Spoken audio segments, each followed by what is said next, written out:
guys, welcome to another episode of Voices of Fremont. Today we'll be exploring Mayor Raj Salwan's journey from his childhood to now the mayor.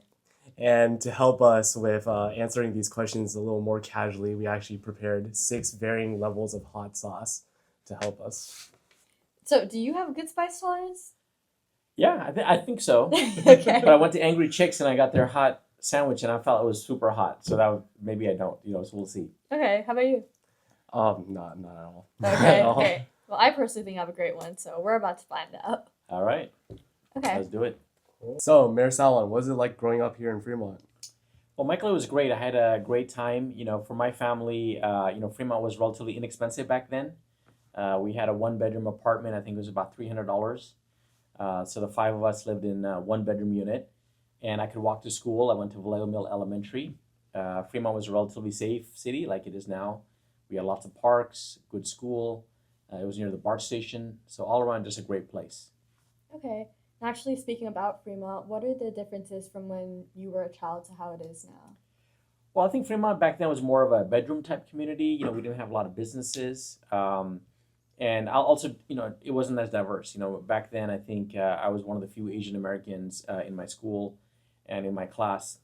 Matter of fact, most people didn't even know what an Indian American was.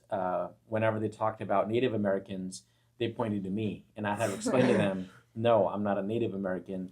My family's from South Asia. And so it was a different time. It was not as culturally sensitive. And so we always had to be explaining ourselves all the time. So, would you say the schools are more competitive now than they were before? Absolutely. And I joke, I used to just goof around and play sports, and we used to have a lot of fun. We used to be outdoors.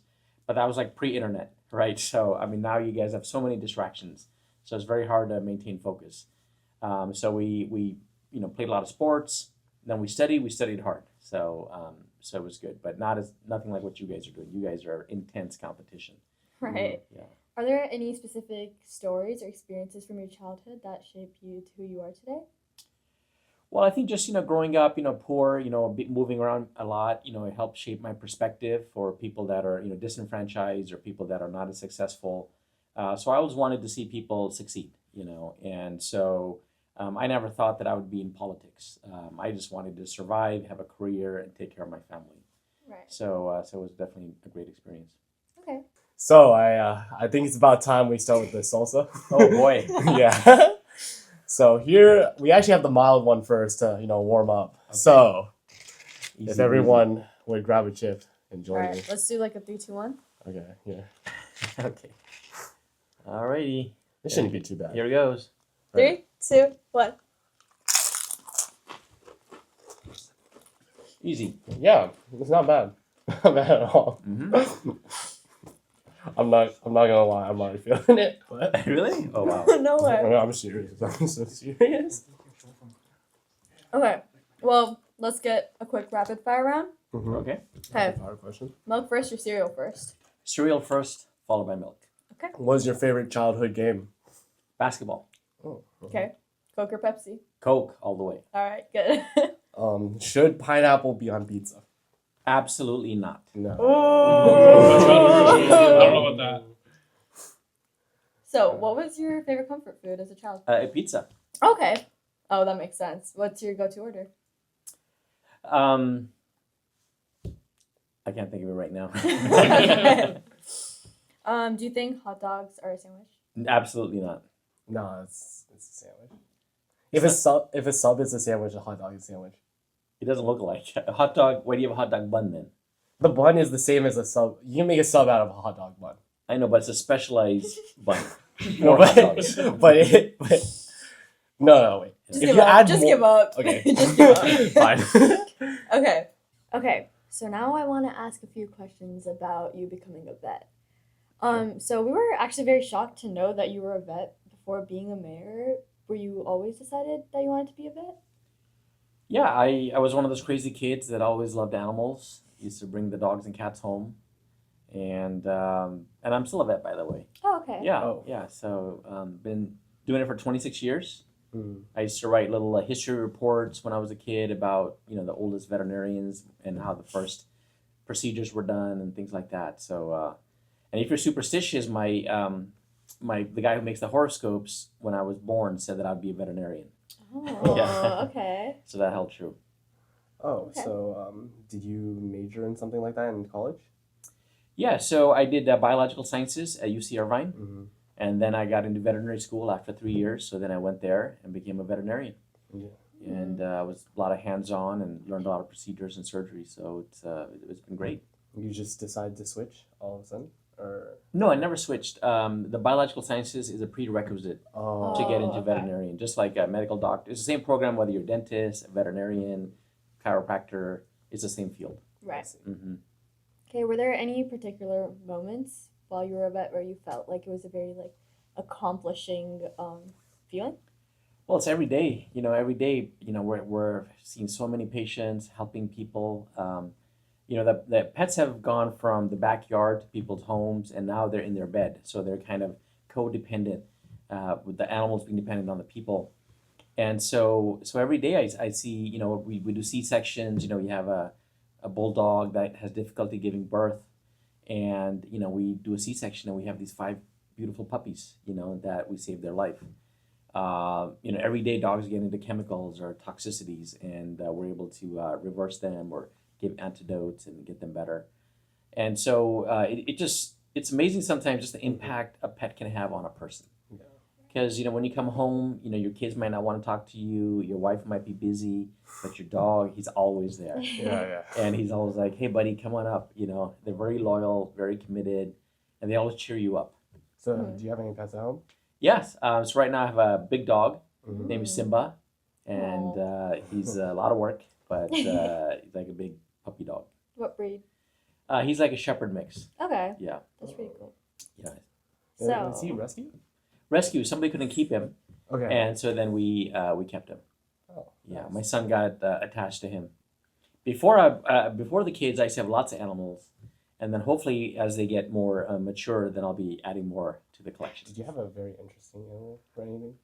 I've been thinking about adopting a reptile. Oh yeah, no, I personally didn't. I used to have a hamster. That was my first pet. But yeah, I see all kinds. I see iguanas, bearded dragons, chameleons, so many different kinds. what was the coolest animal you've ever treated? I've treated a monkey. Oh. I did surgery on a snake, that had was cut up in the engine, and Uh-huh. I was able to stitch them back together. Done lots of surgeries on rats, who are very smart, by the way. Yeah. Lots of guinea pigs, so all kinds of exotic animals. Okay. Yeah.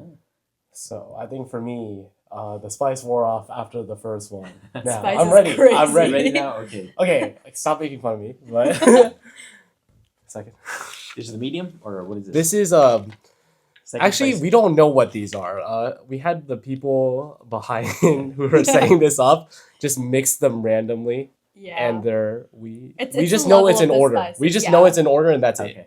Okay. That's all we know. All right. Let's do it. And also, You ready? Yep. Do you want to take a little more? Okay. Sure. You want me to get more spicy? Yeah. generous amount. Okay. All right. Okay, ready?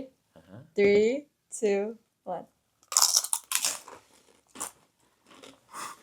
Could you get a Kleenex?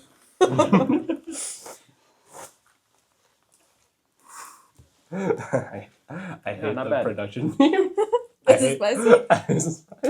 Is this spicy? No, for you? not for me. Okay. Are we Is gonna that- make is me? that- Are we gonna make me do the last one? Yes. Yeah. Okay. Yeah. No, No, only if that'll you be want. fun. This was my idea too. All right. Okay. Yeah. Okay, so next up, we want to know what made you want to switch from being a vet to a mayor. Was there specific story behind that?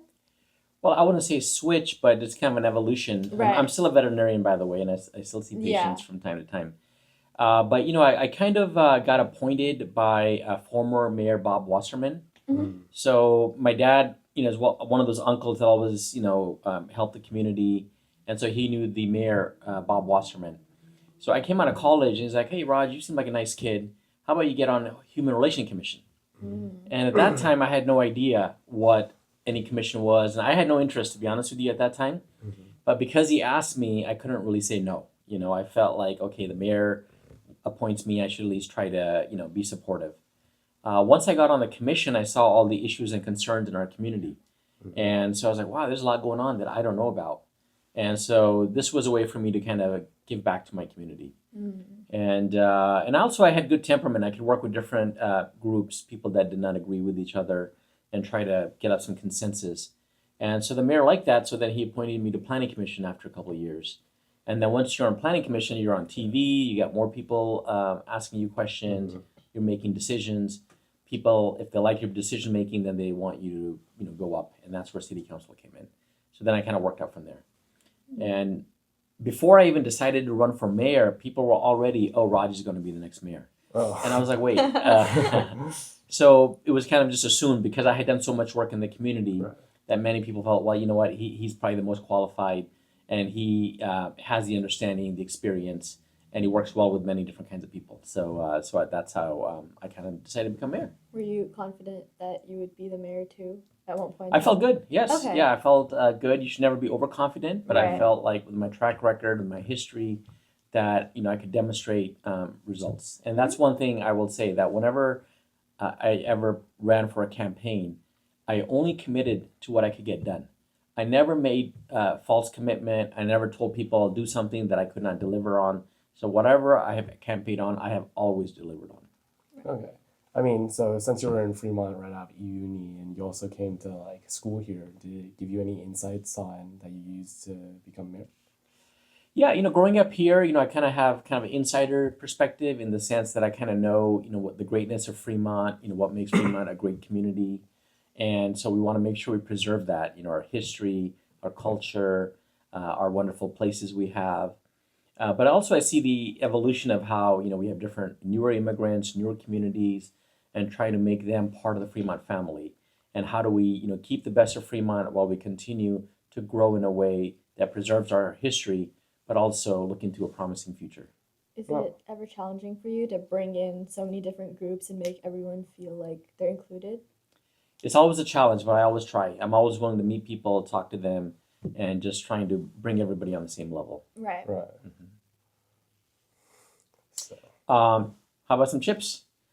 Yeah, let's do the third one. No. Let's go 5 now. Oh. We're running out of Oh. time. Oh, Okay. Okay, let's do it. That's Mike- fair, but I want to see you sweat, Michael. no, it's evil. not gonna be okay. It's evil. I am willing. All right, if Okay. you will. All right. There we go. Oh, okay. Why is this one like significantly more liquid? It's Yeah, very it's liquidy. really, it's really running. Where are you gonna This is Okay. number make a 5. mess? All right, Okay, ready? Yeah. 3, 2, 1. That is horrible. It's sour too. It's Yeah, okay. No, but no, not good. taste good. That was kind of weird. Kind of a sweet, sour, spicy taste. Wait, Where do you we think it's get these? spicy? There's a little kick at the end, Yeah. but I could eat more spicy. Yeah, me too. It's not It's angry like- chicken spicy. In my throat. Okay, so it's just him then. I think it's just him. Okay. I still have one more though, so yeah. Okay. Well, we don't want you to hurt yourself. I'll do it. We'll do it. I'll do it. Okay, so next I kind of wanted to ask you about how you handle criticism as a mayor. I know there's a lot of external talk when it comes to this kind of political climate, and especially during campaign season, I know that it can get really tough trying to voice those out. So how do you handle that? Well, I welcome criticism. I think it's part of a good democracy. Currently we have a lot of polarization in the politics. We have like the extreme left and extreme right, and as mayor, it's my job to bring everybody together. Right. And so when somebody has criticism, I just try to say, well, why are they saying that? What makes them say that? And I try to understand their position, Mhm. and then try to address it. And that, for me, my heart is pure, my intent is good. I Mhm. always want to do the best for my city. And so sometimes it's the way maybe they don't understand it, or sometimes it's framed in a political lens. Mhm. And so I just basically listen to them, I address it, and I try to improve where I can. Mm-hmm. And at the end of the day, it's about how do you get things done. So I want to work with the community, people that agree with me, people that don't agree with me. I want to work with them to accomplish results. Yeah. Sorry, before we move on, can I get another? Yeah, thanks. Appreciate it. Spicy, huh? Yeah. Yeah, when I got elected for mayor, I said I am mayor for people that supported me, and mayor for people that did not support me. Right. So mayor for all. Right. And so I've held to that, and I'm willing to meet anyone, anybody that has a concern, anybody that doesn't agree with me. I'm happy to have an understanding. And that's what's wrong with America now. It's very difficult to have conversations. We need to get back to where we can talk to people that we may not necessarily agree with and come to some sort of understanding. Right. Is there a certain part that you would say is your favorite part of being a mayor? Oh, I love being mayor. I think it suits my temperament. I embrace confrontation. I welcome challenges, and I like to work with different people to get things done. And Right. that's what drives me is how do you accomplish results? Mm-hmm. Again, in politics now, there's a lot of rhetoric, a lot of talking, but no results. So for me, it's more important. How do you work with people who may not be agreeable, but try to accomplish something? Mm-hmm. So I did want to mention that Fremont has been ranked the happiest city for 6 years in a row. And it's kind of something we say in this podcast a lot. So I wanted to ask, do you know what makes Fremont the happiest city? Yeah, well, first of all, it's the people. We have some very happy people. Yeah. We have a wonderful climate, lots of parks to play in. We have great schools. We're a relatively safe city. So we got a lot going on. And so I think there's many reasons to be happy. I love being here, and I'm sure you guys do as well. Yeah. You definitely see us carrying the rank into next year, right? Absolutely, we're going to keep at it. Yeah. we're And- far and the ahead of years you next after? time. Huh? And the years after next one? My goal is to let's be the happiest forever. Yeah. We're also the #1 city for families. Oh, Oh, yeah. okay. right. Yeah, that's another ranking we're proud of because we've always been a family-friendly city, Mhm. and we've maintained that. So we want to continue to work on that. It's amazing. I think we're ready for the last one, right? Ready? Let's go. Before we end. I mean, are you ready for the last one? I know. I'm worried about you, Michael. Yeah, I'll be good. I'll No, be that's good. not fine. Sorry, I stole your water. Okay. You drank her water. Yeah, I I don't didn't know, want to Michael. You interrupt. maybe take it easy on this one. Yeah, don't put too much. No, we're about to stop right after this. It's fine. Ready? Okay. 3, 2, 1. I like that one. Oh, God. It's better. It's better. My head. Pretty good. Yeah, it's spicy. It's spicy. Poor guy. Thank you guys so much for watching, and we really hope you enjoyed getting to know Mayor Raj Salwan better. Well, it's been fun. I look forward to sharing more information about City Council and what it is that we do in the city.